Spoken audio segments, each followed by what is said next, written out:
Bismillah. Assalamualaikum warahmatullahi wabarakatuh.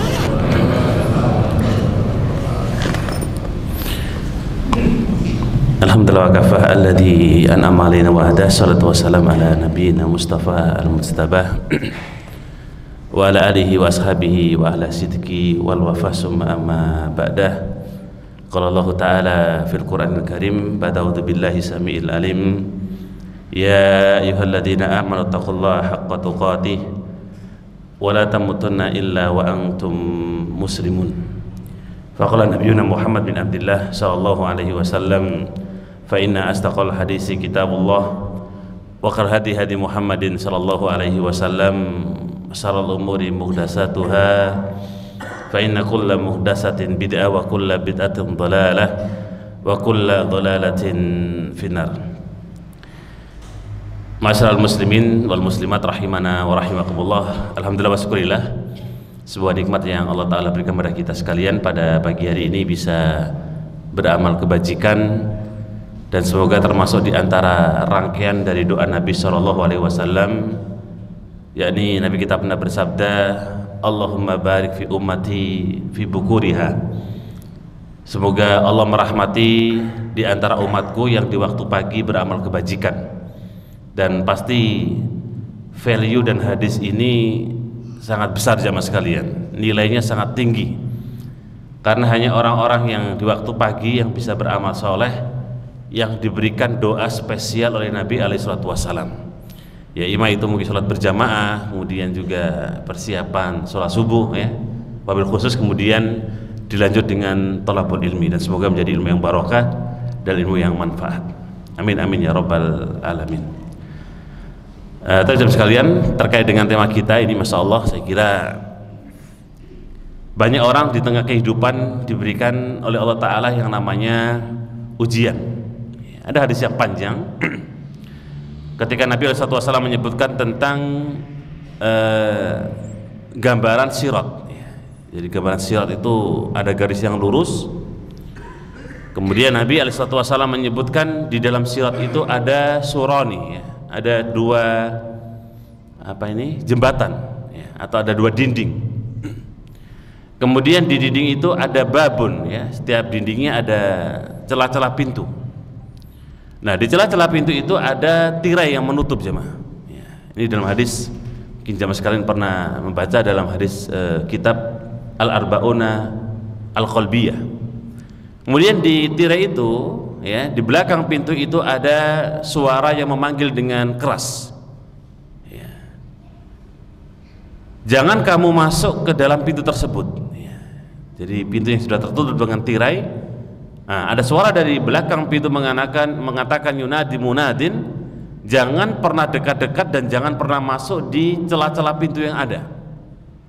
Kemudian di atas sirat, ya, di atas jalan yang lurus, ada suara yang menggegar mengatakan, ya, tujulah jalan yang lurus sampai finishnya. Kemudian kata Nabi SAW, beliau membuat sebuah analog, ya, sebuah ilustrasi memperumpamakan gambaran tersebut. Suara yang berada di bilik pintu yang berada di tembok gede tadi itu adalah informasi larangan jangan dekat-dekat dengan maharimillah. Di tembok itu adalah larangan Allah Subhanahu wa Ta'ala. Sedangkan yang berada di sirat, yang berada di atas dengan suara yang juga keras, itu adalah hati nurani kalian, maka tujulah Allah Subhanahu wa Ta'ala. Sedangkan siratnya itu sendiri adalah al-Islam. Jamaah sekalian rahimakumullah, kita berangkat dari hadis ini, kadang orang itu banyak, ya, ketidaktenangan dalam hatinya. Pada dasarnya memang hatinya ini bermasalah jemaah. Di saat kita itu hati kita bermasalah, maka bisa jadi kanan kiri yang tadinya baik itu tidak baik. Ya, makanya Allah Ta'ala berfirman, berbicara masalah kualitas iman dan hati kita, huwaladzi anzala sakinata fi qulubil mu'minin. Jadi ketika Allah Subhanahu wa Ta'ala turunkan yang namanya sakinah, ya, sakinah itu mahal sih, Pak. Ya, makanya kalau kita datang ke walimah mendoakan orang yang sedang menikah, itu kalimat sakinahnya muncul, kemudian mawaddah warahmah di belakang.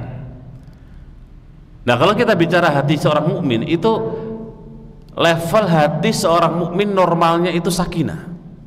Normalnya sakinah, tenang.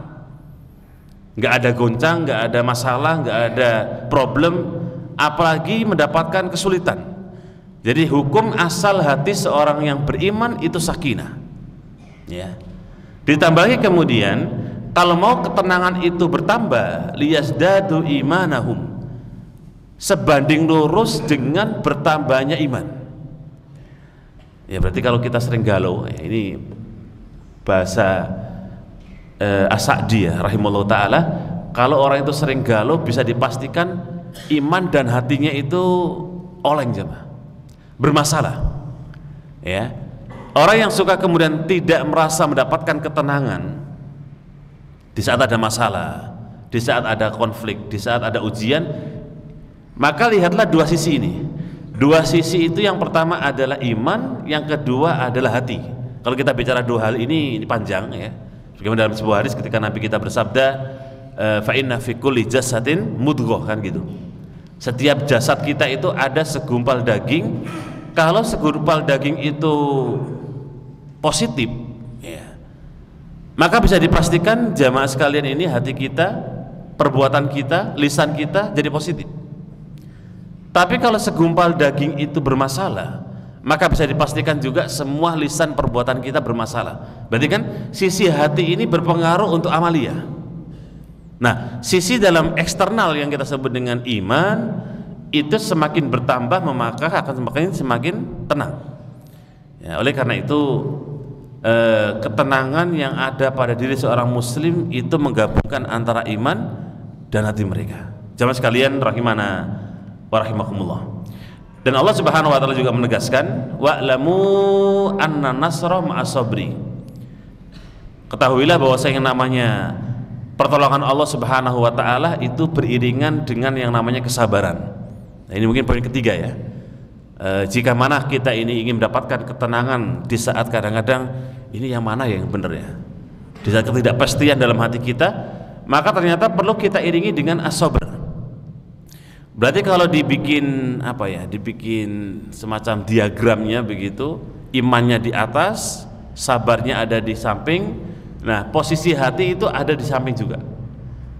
Ini kalau kemudian tiganya ini sudah terbentuk jamaah sekalian, maka itulah yang mungkin kualitas seorang mukmin kalau diuji Allah Subhanahu wa taala. Nabi kita pernah bersabda, ajaban li amril mukmin, sungguh menakjubkan urusannya orang-orang yang beriman. Ya. Jadi hanya orang-orang yang dipuji Allah dan Rasulnya yang punya iman yang baik, kalau diuji Allah itu dia senantiasa sabar, kalau ada nikmat dia bersyukur jemaah. Dan tidak semua muslim bisa begitu ya. Tidak semua muslim dan muslimah itu kalau ada ujian dia sabar, kalau ada nikmat dia bersyukur, itu enggak semua jemaah. Karena ketika Nabi kita bersabda ajaban li amril mu'min, itu iman-iman yang menakjubkan saja, iman-iman yang mungkin levelnya di atas rata-rata pada umumnya. Tapi kalau level iman itu kemudian di bawah ya rata-rata, kalau diuji biasanya berkeluh kesah, ada nikmat terkadang sombong, kan gitu. Nah, kalau kita bicara masalah makhluk yang Allah uji dengan harta, kepintaran, tahta, bahkan kemudian kekuasaan, itu kan Qarun jemaah. Qarun itu diuji Allah Subhanahu wa taala yang tadinya miskin. Ini kan masih ada nasab dengan Nabi Musa, masih keluarga lah. Ya, keluarga jauh lah. Ketika Qarun diuji Allah Subhanahu wa taala yang tadinya miskin, nggak punya apa-apa. Ya, karena Musa ini doanya mustajab ya. Jadi membuat irinya orang-orang Bani Israel ketika melihat Musa itu setiap berdoa Allah ijabahi. Setiap minta Allah kasih. Nah, ketika kemudian Qarun itu melihat saudaranya ini mustajab doanya, dan Qarun termasuk di antara orang yang tidak bodoh jemaah. Qarun itu juga termasuk di antara orang yang punya keahlian bisa menerjemahkan Taurat. Ya. Jadi bukan awam, bukan. Dibilang pinter, ya. Kemudian dibilang nasab baik juga baik. Nah, di saat kemudian Allah beri yang namanya harta, kepintaran, ya. Karena kebetulan nasab daripada Nabi Musa itu semuanya orang-orang hebat ya. Ya, pertama karena membawa darah Bani Israilnya, yang kedua di sisi lain memang diberikan Allah kelebihan dibanding dengan yang lain, itu Bani Israel. Nah di saat Allah uji Qarun dengan kemudian adanya pengetahuan ilmu Taurat, diuji juga dengan harta, diuji juga dengan adanya dia punya kekuasaan, sedikit saja dia ujub jemaah. Ya. Jadi ada kalanya orang diuji Allah itu mungkin dengan jalur jatuhnya kira-kira di mana nih gitu. Dan setan itu paling tahu jemaah letak jatuh kita dalam ujian. Ya, makanya Nabi sebut tadi bahwa sungguh menakjubkan urusan atau iman seseorang kalau diuji Allah dia senantiasa sabar. Ya. Kalau ada nikmat senantiasa dia bersyukur.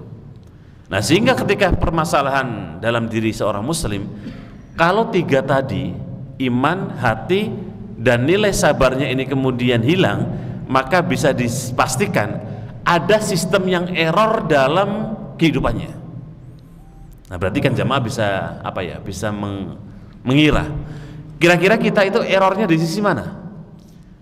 Apakah memang kualitas iman kita itu iman yang rendah atau iman yang kemudian di bawah rata-rata, ataukah mungkin hati kita ini banyak dosa? Karena yang membuat kemudian kalau hati itu bermasalah biasanya ada nuqtatus sauda jemaah. Jadi ada bintik hitam disebabkan karena apa? Al-ma'asi. Ya, Nabi kita pernah bersabda, idza atnaba al-abd ya fihi nuqtatus sauda. Apabila seorang hamba itu terjerumus dan terjatuh pada yang namanya dosa, maka Allah berikan yang namanya titik hitam. Ya. Berarti perusak daripada hati yang tadinya Allah berikan hati fitrahnya itu baik, bisa menjadi hitam itu disebabkan karena dosa. Sedangkan kemudian kalau sabar ini tidak ada, biasanya disebabkan karena ada ujian yang berat. Ya. Dan iman, di antara penghalang iman itu adalah kekufuran.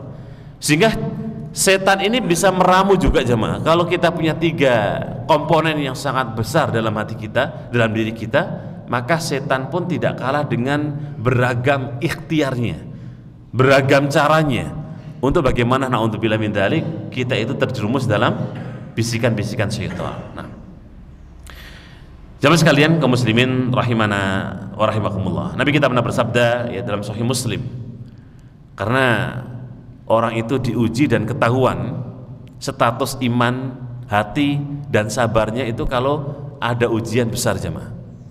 Kalau nggak ada ujian tuh nampaknya sama saja, semua sama. Tapi kalau diuji Allah Subhanahu wa taala barulah kelihatan ya. Oh, imannya bagus. Oh, imannya ternyata tidak bagus. Oh, hatinya ternyata begini. Termasuk di antara kebiasaan kita. Orang itu kalau diuji Allah Subhanahu wa taala kemudian dilihat, oh, ternyata ini orang kalau diuji kayak gini tuh ternyata. Itu bisa jadi jemaah, ya.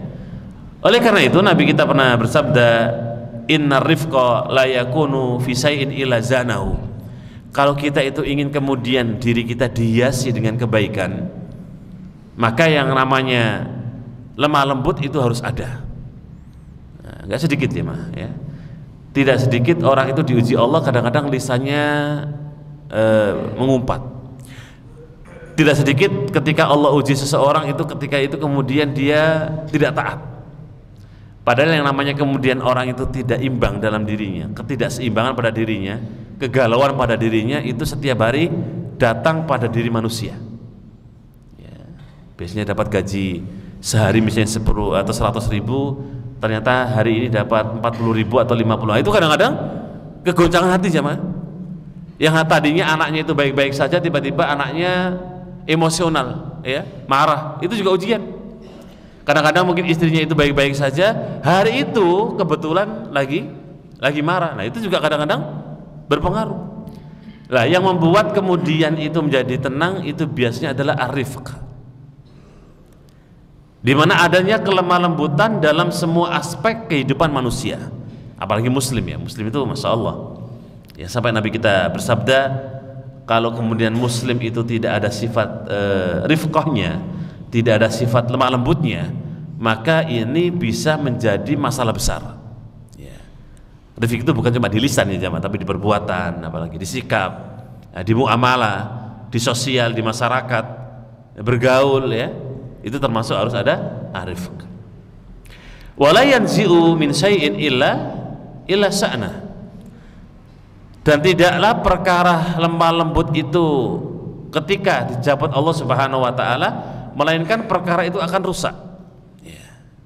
Jadi terkotorinya seseorang ketika kemudian diuji Allah itu biasanya karena kelemah lembutannya juga dicabut oleh Allah Subhanahu wa taala. Sehingga berarti untuk mendapatkan ketenangan di saat kita galau, di saat kita mendapatkan ujian, di saat kita mendapatkan permasalahan, itu konsepnya Allah taala berfirman, fa in tanaza'tum fi syai'in. Ini juga teorinya gampang sama, tapi praktek dalam kehidupan cukup lumayan berat.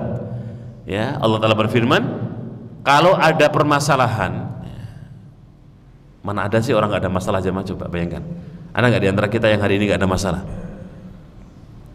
Halo? Nah, sepertinya nggak ada masalah ya. Nah, jawabannya nggak ada semua. Siapa orang nggak ada masalah jemaah? Ya kan? Bahkan anak-anak kecil tuh di sekolah bangku TK, walaupun mereka nggak mikir panjang, tapi ada masalah sama temennya. Ada jemaah, anak TK yang belum punya ada tanggung jawab sama sekali, itu tanggung jawabnya baru minta dan minta, itu ada masalah. Apalagi yang sekelas jenengan semua ini ya, yang sudah hampir beruban ya, belum beruban ya, yang sudah sudah usia senior semua, masalah banyak jemaah. Ya, bahkan full tuh katanya, masya Allah ya, bahasa full tuh tutupnya udah nggak muat tuh jemaah. Jadi kita penuh dengan adanya masalah itu ujian. Jadi menyikapi masalah bagi seorang muslim itu masya Allah indah. Tapi kalau masalah itu disikapi dengan tidak iman dan tidak seorang muslim, itu bencana. Ya. Nah, kalau kemudian kita ini ada masalah, Allah menganjurkan, Allah memerintahkan, fa in tanaza'tum fi syai'in farudduhu ilallahi wa rasuli. Ada sebuah solusi jemaah. Dan bukankah Islam memberikan semua solusi ya? Tidak ada permasalahan dalam Islam kecuali semua diberikan apa? Solusi, ya. Solusinya apa? Farudduhu ilallahi wa rasuli. Yang bahasanya Allah itu memberikan istilah, kalau ada masalah mengadulah kepada Allah. Kalau ada masalah, cobalah melihat bagaimana sikap daripada Nabi alaihi salatu wassalam. Ya. Nah, kalau bicara ujian, nggak ada ujian yang paling gede jemaah, yang paling besar kecuali siapa? Para al-anbiya, para utusan Allah Subhanahu wa taala. Ujian kita itu belum sebanding. Ya, Ibnu Qayyim pernah mengatakan bahwa ujian level di bawah para nabi dan para rasul itu belum ada sepertiganya jemaah. Jadi anggaplah ujian yang orang yang paling berat ya. Siapa di Jamaah Aman yang paling berat ujiannya? Coba tunjuk jari. Nggak ada ya? Nggak ada yang berani angkat tangan. Kalau angkat tangan semuanya angkat tangan nih. Ujian orang paling berat selain Nabi dan Rasul itu baru sepertiganya jemaah. Sepertiga itu kan berarti masih longgar gitu. Jadi untuk level naik, level berikutnya ujian itu masih sepertiga, belum ada apa-apanya dibanding para Nabi dan para Rasul. Bayang para Nabi, para Rasul itu ujian mereka terornya itu mau dibunuh jemaah. Bayangkan. Jadi setiap mereka ketemu dengan orang kafir itu dibunuh, mau dibunuh, diteror, ditakut-takuti, ya. Ketemu orang munafik diejek, ketemu orang jahiliyah mereka dibully. Nah, itu ujian berat tuh. Ya, kita ini ujiannya apa sih paling? Ya, batuk pilek, udah nggak ke masjid, ya, insyaallah. Diuji lagi nanti kemudian anaknya meriang, ya, sudah marah-marah. Ya, itu kita, ya, Pak.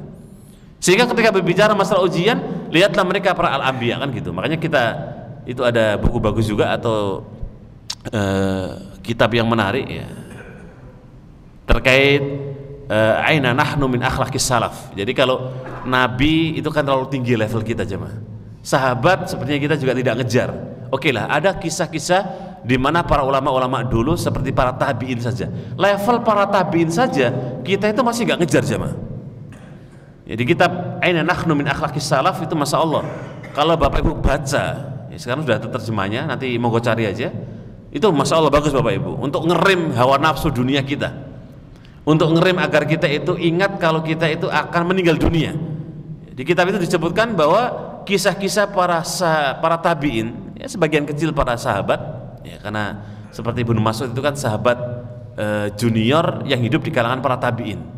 Ya bisa dibilang gurunya para tabiin ya salah satunya sahabat Abdullah bin Mas'ud.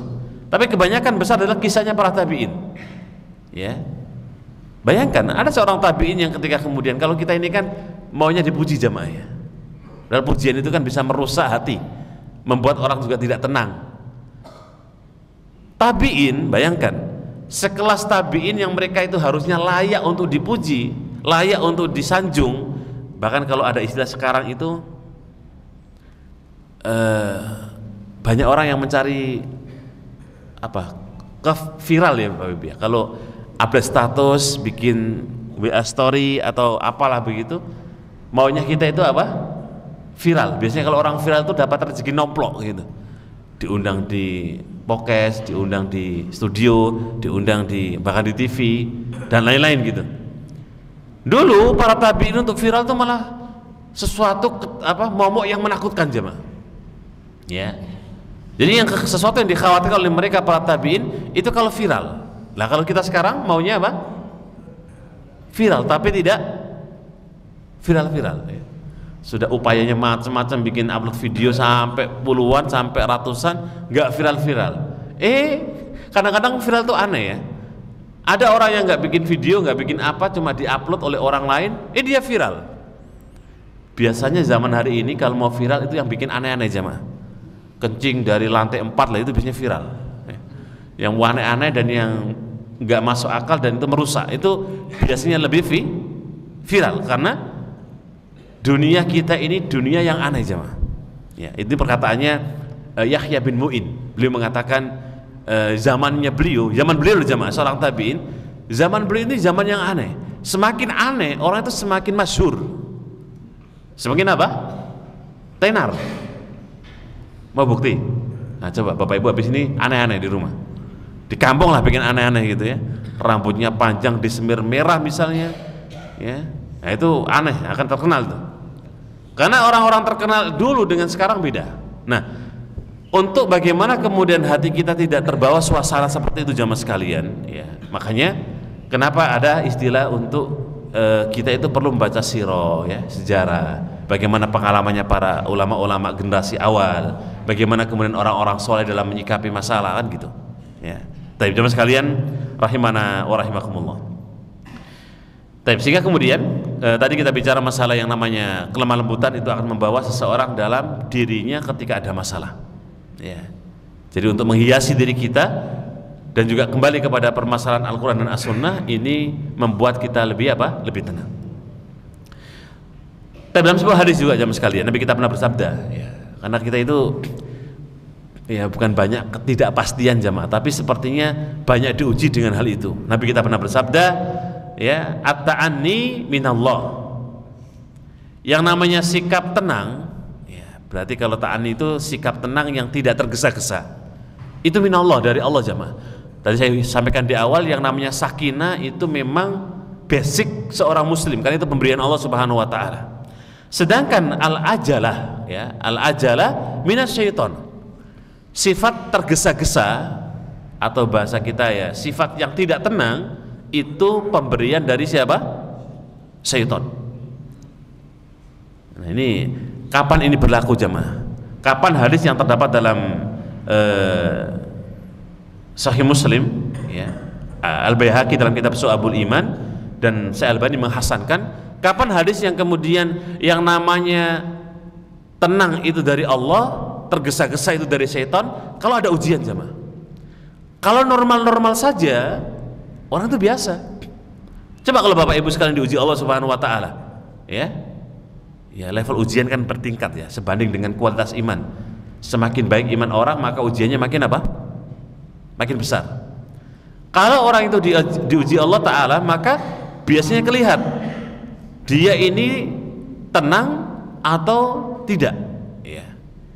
Makanya kenapa dikatakan oleh Al-Imam Al-Haisami rahimahullah ta'ala, beliau ketika menyebutkan al-ajalah, karena sifat terburu-buru atau tergesa itu semua minasyaiton. Al-ajlatu minasyaiton kata beliau. Sebagaimana hadis yang Nabi katakan tadi dalam Sunan dalam kitab Syu'abul Iman, ya. Jadi kalau sifat tergesa-gesa itu syaiton, berarti kalau orang menghadapi masalah kok dia terburu-buru, dan bahkan dia lebih cenderung untuk kemudian tidak menggunakan ilmu dan kaidah dasar, maka bisa dipastikan rusaknya banyak jemaah. Bisa dipastikan rusaknya besar. Karena dia tidak menggunakan bagaimana kaidah-kaidah yang diberikan. Ya.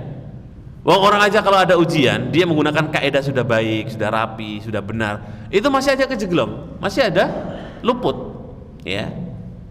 Padahal Allah Subhanahu wa taala ketika memberikan solusi bahwasanya as-sakinah litaskunu ilaiha, walaupun ayat ini untuk pasangan ketika baru menikah, tetapi yang namanya sakinah itu membuat litaskunu ilaiha, membuat damai hati jemaah.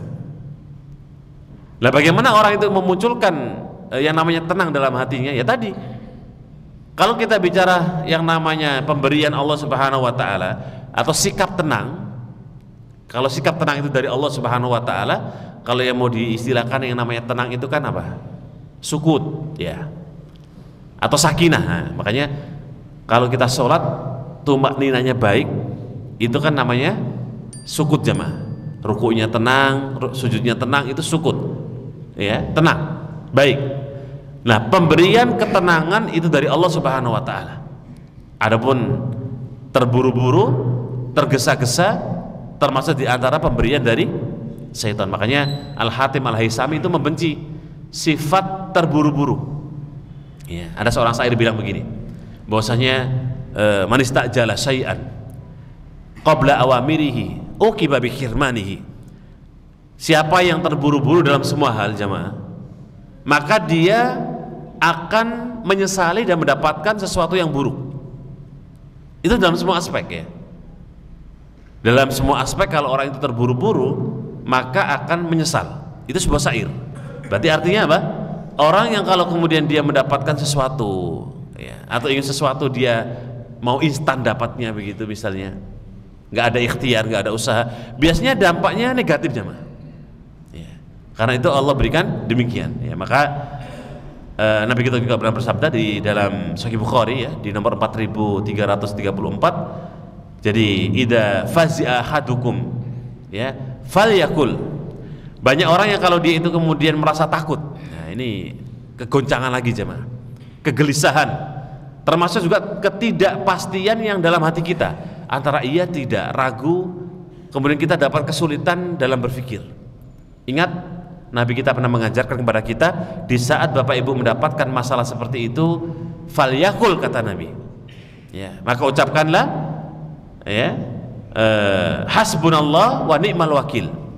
Ya, sebagaimana juga disebutkan oleh Ibnu Qayyim ya dalam kitab beliau Al-Wabilis Shayyib min Kalamit Thayyib, ketika membahas doa yang paling sakti jamaah kalau ada masalah dalam hati kita, ada ketidakpastian, ada kegoncangan, ada keruwetan, salah satu yang Nabi ajarkan hasbunallah wa ni'mal wakil.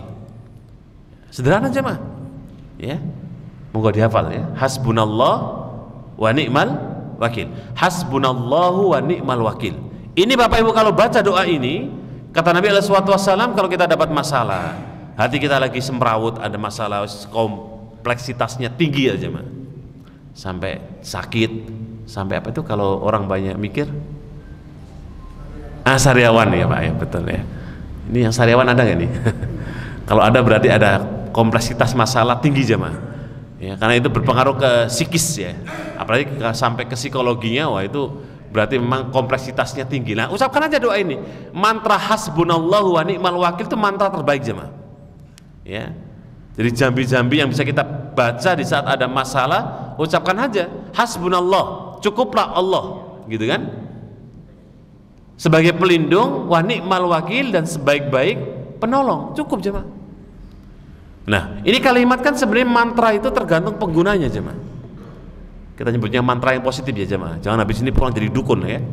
Itu kata Ustadz ada mantra ini. Mantra itu kan versinya dukun, berarti apa? Jimat. Bapak Ibu punya mantra dalam Islam, hasbunallahu wa ni'mal wakil kalau ada masalah. Ketika ketidakadanya pastian, itu kan kita butuh ketenangan. Saya dulu pernah ditanya oleh salah satu orang, Ustaz, saya itu kok masalah ada aja. Loh, justru Anda itu hidup Pak, saya bilang. Loh enggak. Kalau orang nggak ada masalah berarti ya nggak hidup, finish dia hidupnya. Justru hidup itu penuh dengan apa? PR-PR yang harus kita kerjakan jemaah. Coba, tadi saya tanya Bapak Ibu yang ada masalah nggak ada yang angkat tangan. Sekarang yang nggak punya masalah, ada? Nggak ada juga ya. Jangan-jangan kalau kata Ibnu Taimiyah itu baina mangzilatain Bapak Ibu ini. Hidup enggak, nah ya kan, mati juga enggak nih ya. Kan ditanya yang punya masalah siapa, diem juga, yang nggak punya masalah juga diem. Berarti kata Ibnu Taimiyah baina mangzilataini. Ya. Atau masih dipikir masalahnya mana ya Ustadz gitu ya. Oh Masya Allah ya, saya masalahnya pun nggak tahu deh ya. Baik, jadi ketika kemudian ada masalah, mantra yang kita baca hasbunallahu wa ni'mal wakil. Dan Ibnu Qayyim menyebutkan sama sekalian, doa ini kalau ada doa sapu jagat ya, untuk semua kebaikan dunia akhirat, Rabbana atina fid dunya hasanah wa fil akhirati. Nah, doa hasbunallahu wa ni'mal wakil itu sepadan dengan itu jamaah untuk masalah hati ya. Kalau kemudian hasbunallahu wa ni'mal wakil sebagai salah satu di antara penenang, obat untuk hati ketika ada masalah, ketika tidak adanya kepastian dalam hati kita, maka baca terus ya. Karena yang memegang hati kita itu Allah Subhanahu wa taala. Yang membuat tenang dan tidaknya itu Allah, bukan materi jemaah. Ya ada sedikit materi membuat kita nggak pusing untuk cari istilahnya uang, tapi tidak segalanya ketenangan itu bersumber dari materi. Tidak segalanya ketenangan itu sumbernya dari takhta jabatan. Tidak segalanya ketenangan itu datang dari istri yang cantik, pasangan yang good looking. Nggak selamanya jemaah. Ya saya bilang nggak selamanya, walaupun itu bisa menjadi sebab. Tetapi yang paling utama adalah hati mereka. Kalau berdoa hasbunallah wa ni'mal wakil, selesai sudah masalah. Allah adalah zat sebagai penolong, sebaik-baik kemudian pemberi pertolongan. Nah itu rasanya adem jemaah. Nah, cuma kalau masalahnya berat kadang-kadang bimbang juga ini sakti nggak sih doanya gitu. Nah tadi saya bilang doa itu tergantung kualitas pemiliknya jemaah, betul nggak? Ya, sampai kalau digambarkan oleh Ibnu Daqiq gitu ya dalam kitab beliau ketika membahas terkait dengan mustajabnya doa dan kualitasnya doa, itu kembali ke Bapak Ibu sekalian ya, karena syarat-syarat doa kan ada tuh ya, harus yakin, harus kemudian Allah itu akan ijabai, tidak ragu, itu kan syarat-syarat di antara doa ya. Kata beliau mengatakan doa itu bisa mustajab, bisa dikabulkan oleh Allah Subhanahu wa taala itu kalau pemiliknya benar-benar di atas iman dan di atas yakin. Ya, kalau enggak ya sekedar kita itu punya alat tetapi nggak difungsikan jemaah. Kita punya doa yang harusnya mustajab tetapi tidak kita baca. Ya, dan ini akan menyulitkan seseorang dan sering protes biasanya. Sudah doa kok nggak dikabulkan Allah Subhanahu wa taala. Nah, jamaah sekalian rahimani wa rahimakumullah, ini hadis yang lain ya, untuk menguatkan bahwa kita itu perlu ya yang namanya kemudian suplemen suntikan semangat, spirit, motivasi, termasuk kemudian dibacakan hadis dan ayat ya. Dalam hadis Rawahu Tirmidzi dan beliau mengatakan hadisnya hasan, Nabi kita bersabda fa inna sidqa ya itu tumakninah atau tumakninatun. Yang namanya jujur itu membuat ketenangan jemaah ya. Fa innal kadiba zibah. Sedangkan yang namanya dusta itu Nabi menyebut menimbulkan kerusakan atau keraguan ya, atau kegoncangan. Nah kita ini berarti sekarang terkadang dihadapkan dengan dua hal jemaah, suka dusta atau suka jujur. Coba yang mana kira-kira? Masih juga di antara dua pilihan, masih bingung juga ya. Yang suka jujur sentuk coba. Anggukan kepala, oh enggak ada ya. Yang suka bohong, gelengkan kepala, enggak ada juga. Memang jenengan ini akidahnya baina mangzilatain, begitulah ya. Taib. Jadi kalau orang itu ingin mendapatkan ketenangan, maka hendaknya dia jujur jamaah. Ini negeri kita ini masya Allah ya. Saya sering tanya, masa ada jamaah tanya, Ustadz kira-kira ijazahnya Jokowi itu asli atau palsu? Wah berat ini. Terus apa hubungannya Pak kalau saya jawab? Oh, siapa tahu nambah iman. Nggak ada. Oh, bisa-bisanya ada jamaah tanya, Mungkin maksudnya kalau Ustadz bilang benar, wah berarti benar. Kalau salah, loh saya aja nggak tahu apa-apa. Kadang-kadang jamaah itu masya Allah ya lucu-lucu jamaah. Ustadz, dalam kandungan istri saya itu anaknya kira-kira sehat, laki-laki atau perempuan? Loh, ya nggak nyampe ilmu saya. Jadi ada pertanyaan yang itu bukan tupoksi saya itu ditanyakan jamaah. Ustadz, anak saya itu lagi di luar, kira-kira loh anak di luar jenengan saya nggak tahu juga bu. Mau ngapain kemudian ya? Lalu saya ditanya masalah agama juga nggak tahu juga, yang saya nggak tahu. Ini pertanyaan di luar nurul ya, di luar naral. Pertanyaan masalah ijazah ditanyakan ke saya. Kira-kira kalau Ustadz ini pro yang palsu atau yang asli? Wah, tahu pak, saya bilang. Nah intinya gini ya mah, kalau orang itu jujur itu tenang, itulah intinya. Ya, jadi bicara ijazah ini karena saya juga ngikutin itu, asik gitu ya. Coba tak ambil kalimat-kalimatnya yang asik lah ya. Jadi kalau kemudian orang itu jujur, tenang jemaah. Wah ini bapak ibu menyimpulkan, nah ustadznya ini ranahnya ke sana ini gitu, enggak. Orang kalau enggak jujur, itu dia tidak akan tenang. Tapi kalau dia jujur, maka dia apa? Tenang, sudah itu aja. Ya. Makanya ketika Nabi kita bersabda, yang namanya as-sidqa yahdi ilal bir, itu betul itu. Yang namanya kejujuran itu akan mengantarkan seseorang kepada apa? Kebaikan. Bahkan bahasa Nabi SAW itu al-fujur, yang namanya al-bir ya. Kebaikan-kebaikan yang Allah bukakan bukan cuma satu jamaah, tapi ada pintu keran kebaikan-kebaikan yang lain Allah akan bukakan kalau dia jujur. Ya, berarti kejujuran itu akan buka keran kebaikan 1, keran kebaikan 2, keran kebaikan 3, terus ya. Selama dia jujur maka enak, tenang. Ngomongnya pun juga jelas, ngomongnya pun juga tegas, ngomongnya pun juga tidak ada keraguan dan plong jamaah. Nih yang sering bohong siapa ini? Ada nggak? Ini bapak sering bohong sama ibunya atau ibu-ibu sering bohong sama bapaknya? Atau dua-duanya? Masya Allah ya, kalau dua-duanya berat. Ketemu suami kayak deg-degan, betul nggak bu? Halo bu? Wah ibunya sudah beda alam nih ya. Nanti bapaknya kalau bohong sama istrinya, ketemu istrinya, wah deg-degan juga. Wah ada istri saya nih gitu. Jadi kejujuran itu benar-benar membuat tenang jamaah. Sama halnya kalau kita bicara orang itu kenapa mendapatkan kegelisahan dalam hatinya, ketidaktenangan dalam hatinya. Mungkin ada salah satu kebohongan yang dia simpan. Ya. Nah, kalau jamaah sekalian sudah profesional bohongnya, habisnya nggak nampak jamaah. Kalau udah profesional. Ya. Wah, ini nggak kelihatan nih si fulan nih bohong atau tidak karena sudah pro dia. Tahu pro ya? Ini adik-adik kita ini tahu itu kalau pro itu. Ini adik-adik mana nih? Dek, wah, lagi malah tengok-tengok ya. Pro itu profesional jamaah. Kalau adik-adik kita main Mobile Legend, ya dek, tahu nggak? Waduh, nggak tahu ini adiknya ini, masya Allah ya. Bingung ditanya Mobile Legend. Saya pernah dengar diskusinya anak-anak bapak ibu, main Mobile Legend. Kamu pro nggak katanya? Saya agak loading sedikit tuh. Pro, keren nih bahasanya anak ini ya. Saya pro tingkat 2 katanya. Tahu bapak-bapak?